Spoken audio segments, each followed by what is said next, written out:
কুমিল্লা শিক্ষা বোর্ডের এইচএসসি ও সমমান পরীক্ষা আজ থেকে আবার শুরু হচ্ছে। চলবে পূর্ব ঘোষিত রুটিন অনুযায়ী। এ বিষয়ে বিস্তারিত জানাতে কুমিল্লা থেকে সরাসরি যুক্ত হয়েছেন সহকর্মী নাসির উদ্দিন চৌধুরী। কথা বলবো তার সাথে। নাসির, দুর্যোগের পর ফের শুরু হচ্ছে পরীক্ষা, শিক্ষার্থীদের উপস্থিতি বা কেমন, কেন্দ্রে আসতে কোনো অসুবিধা হয়েছে কিনা, আর কি বা বলছেন অভিভাবকরা, সব মিলে জানাবেন। কুমিল্লার এইচএসসি পরীক্ষা একটি কেন্দ্রে আছি, সেই কেন্দ্রে আমরা সকাল থেকে এসেছি।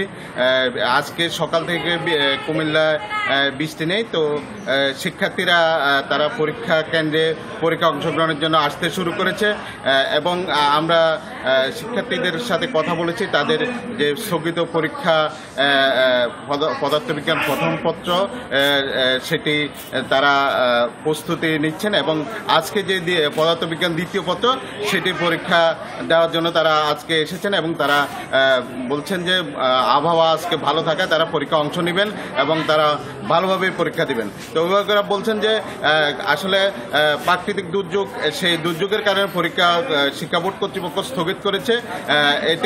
এতে আগামীতে তারা তাদের শিক্ষার্থীরা তাদের সন্তানেরা ভালোভাবে প্রস্তুতি নিয়ে পরবর্তী বোর্ড নির্ধারিত তারিখে তারা পরীক্ষা অংশ নেবেন। সব মশার বিরুদ্ধে সুরক্ষা দিতে এলো বসুন্ধরা এক্সট্রিম অ্যারোসল, মশার বিরুদ্ধে এক্সট্রিম সুরক্ষা। এবং তারা অনেকটা প্রার্থনা করছেন যেন প্রাকৃতিক পরিবেশ সুন্দর থাকে এবং এই পরিবেশে যেন শিক্ষার্থীরা তাদের শেষ পর্যন্ত পরীক্ষাগুলো সম্পন্ন করতে পারে। তবে আমি সকাল থেকে আবহাওয়ার কর্তৃপক্ষের সাথে কথা বলেছি। সকালে বলেছে যে আজকে বৃষ্টি হলেও এই সময়ে বৃষ্টি হওয়ার সম্ভাবনা কম, তবে বৃষ্টির সম্ভাবনা কুমিল্লায় রয়ে গেছে।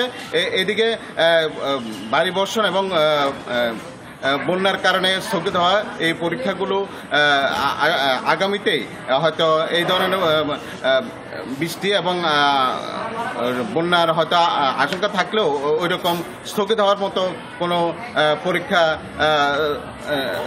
সমস্যা হবে না।